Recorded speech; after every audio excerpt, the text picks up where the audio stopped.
Hello students, welcome back to my channel Learning Art. Today I will be teaching you class 9 chapter 1st History the French Revolution.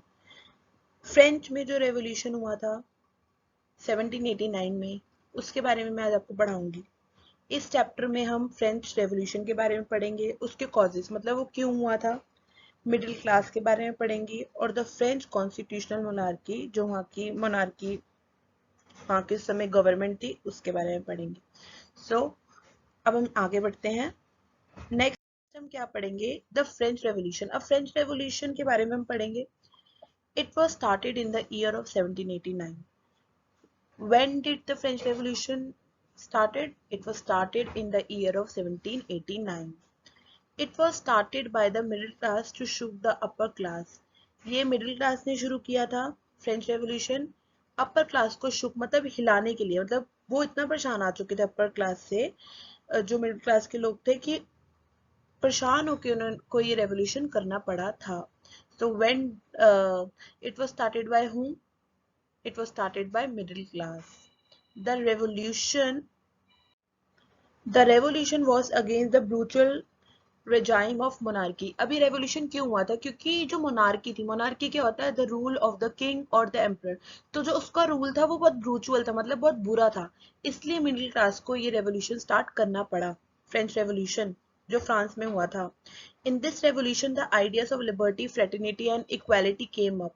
इस revolution में एक तो ये बात लाई गई कि हमें फ्रीडम मिलनी चाहिए, फ्रेटर्निटी मतलब भाईचारा होना चाहिए, एंड इक्वालिटी मतलब सब में बराबरता होनी चाहिए, चाहे वो पुअर हो या फिर चाहे वो रिच हो। The revolution was started from the fortress प्राइजन।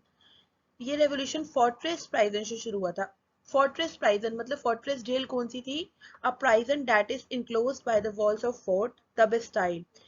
कहते हैं कि ये रेवोल्यूशन जो फोर्ट्रेस प्राइजन से शुरू हुआ था, फोर्ट्रेस प्राइजन जो फोर्ट के अंदर की जेल थी, जो बेस्टाइल जिसको कहा जाता है, वहां से रेवोल्यूशन शुरू हुआ।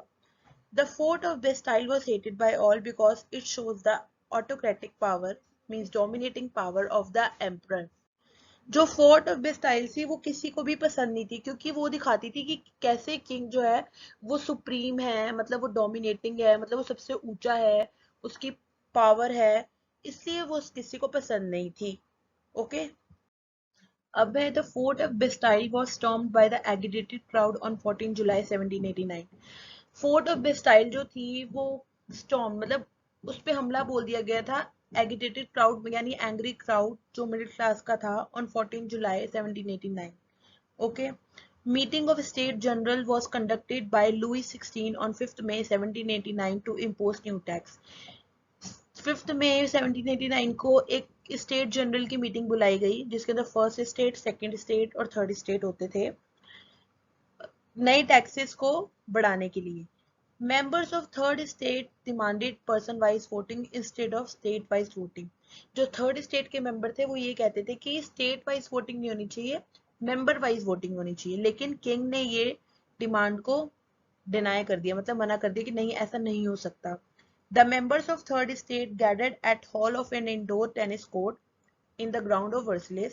जो थर्ड स्टेट के मेंबर थे वो इंडोर टेनिस कोर्ट में ग्राउंड ऑफ वर्सलिस में इकट्ठे हो गए और उन्होंने अपने आप को नेशनल असेंबली घोषित कर दिया और उन्होंने डिमांड की कि किंग की पावर को कम कर देना चाहिए, कर्टेल कर देना चाहिए।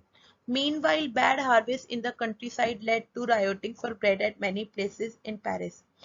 जो ब्रेड की बैड हार्वेस्ट थी, जो ब्रेड की अच्छी हार्वेस्ट नहीं हो पाई थी, इससे कई जगह पर पेरिस में रायट मतलब कह लो कि वो हो गया था, दंगे हो गए थे ब्रेड को लेके। इससे क्या हुआ, जब दंगे हुए तो किंग ने ट्रूप्स को ऑर्डर किया, यानी सोल्जर्स को ऑर्डर किया कि पेरिस में जाओ।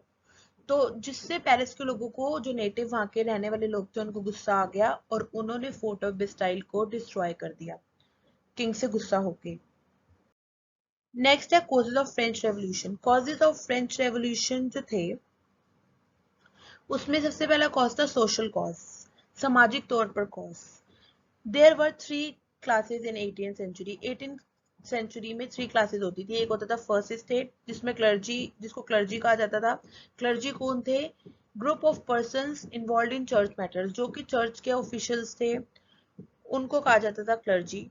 सेकेंड स्टेट में थे nobility, person with higher rank in administration, person जिनकी एडमिनिस्ट्रेशन में ऊंचा दर्जा होता था। थर्ड स्टेट में बाकी सारे लोग, जिसमें businessman, big businessman, lawyers, merchants, court officials, peasants and landed labours, servants and artisans, जितने भी बाकी लोग थे वो थर्ड स्टेट में आ जाते थे। सिर्फ थर्ड स्टेट को ही टैक्स पे करना पड़ता था, और नोबिलिटी और क्लर्जी जो फर्स्ट टू स्टेट थे उनको कोई टैक्स पे नहीं करना पड़ता था। The clergy and nobility enjoy privileges from birth, बचपन से ही क्लर्जी एंड नोबिलिटी को प्रिविलेजेस मतलब फायदे मिलते थे। They also enjoy feudal privileges, उनको बचपन से ही उनको संपत्ति मिली होती थी सारी। The types of taxes were tithe and taille, दो तरह के टैक्सेस होते थे जो थर्ड स्टेट देता था। जो टीथ था, what is tithe? The tax collected by the church from the peasants, जो चर्च पीसेंट से टैक्स लेता था उसको हम बोलते हैं tithe. What is taille? Taille the tax collected by the government from the third state, जो गवर्नमेंट थर्ड स्टेट से टैक्स लेती थी उसको हम कहते हैं taille. The clergy and nobility were only 10% of population, सिर्फ 10% ही थे क्लर्जी एंड नोबिलिटी पॉपुलेशन के, पर उनके पास 60% ऑफ लैंड था। लेकिन जो थर्ड स्टेट था वो 90% ऑफ द पॉपुलेशन थे, फिर भी उनके पास सिर्फ 40% ऑफ लैंड था। मतलब उन लोगों के साथ इतना भेदभाव किया जाता था, इसलिए उनको मजबूरन में आके ये रेवोल्यूशन करना पड़ा। ये तो हुआ सोशल कॉज। नेक्स्ट है हमारे पास इकोनॉमिक कॉज। अब फाइनेंशियली क्या कॉजेस थे? The treasury of the state becomes empty due to various expenses. देखो स्टेट की जो ट्रेजर था, खजाना था, वो खाली हो चुका था। वेरियस एक्सपेंसेस जो वॉर पे किए गए, लग्जरी पर किए गए। अब स्टेट को फाइनेंशियल प्रॉब्लम का सामना करना पड़ा तो उन्होंने क्या किया? अपने एक्सपेंसेस को मीट करने के लिए जो थर्ड स्टेट था उन पे टैक्सेस को इम्पोज कर दिया। To meet the expenses required for maintaining court को मेंटेन करने के लिए, आर्मी के लिए, गवर्नमेंट यूनिवर्सिटीज एंड ऑफिस के लिए, उन्होंने state increase the taxes, state ने क्या किया? टैक्स को बढ़ा दिया। And the people were force to pay the tax, और लोगों को मजबूरन वो टैक्स देना पड़ा, ये भी एक रीजन था। Peasants also had to pay taxes to the church called teeth. उनको चर्च को देना पड़ता था टैक्स, टीथ जो मैंने आपको पढ़ाया। It is also direct tax called taille, taille भी एक टैक्स था जो कि थर्ड स्टेट को देना पड़ता था। एंड अदर इनडायरेक्ट टैक्स, और कुछ अदर इनडायरेक्ट टैक्स थे कि जब कोई सॉल्ट लेगा या टबैको लेगा तो उसको उस पे पे करने पड़ेंगे। The wages of the employers were low, which widened the gap between rich and poor. जो एम्प्लॉयज की वेजेस थी वो बहुत लो थी, जिससे कि अमीर और गरीब में और भेदभाव बढ़ गया। The social disparity and the unequal distribution of the food, जो सामाजिक डिस्पैरिटी मतलब उनमें भेदभाव किया जाता था, और जो अनइक्वल डिस्ट्रीब्यूशन ऑफ फूड मतलब रिच अपर क्लास को ज्यादा दे दिया जाता था, इससे सबसिस्टेंस क्राइसिस आ गया, मतलब खाने के लाले पड़ गए कह लो। ठीक है, which resulted in increase in the prices of the food items, इससे खाने के चीजों का दाम और बढ़ गया, ये भी एक रीजन था। नेक्स्ट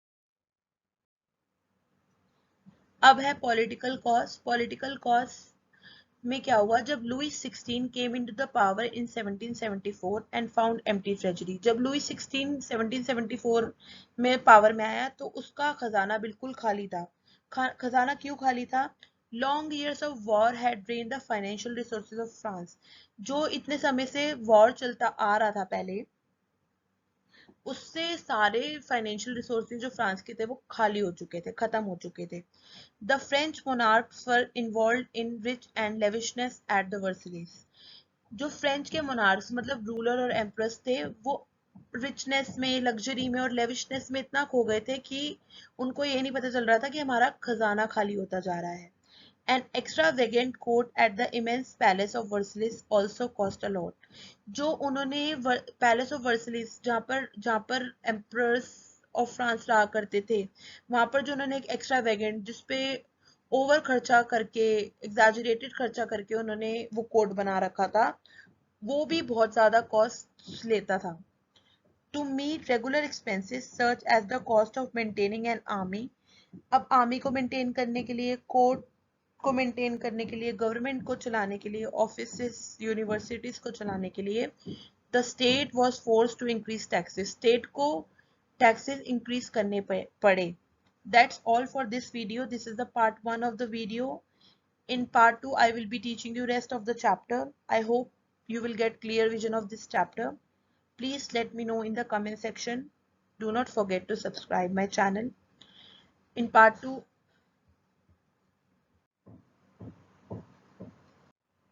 तो मैं आपको पढ़ाऊंगी बाकी का chapter. Thank you for this video.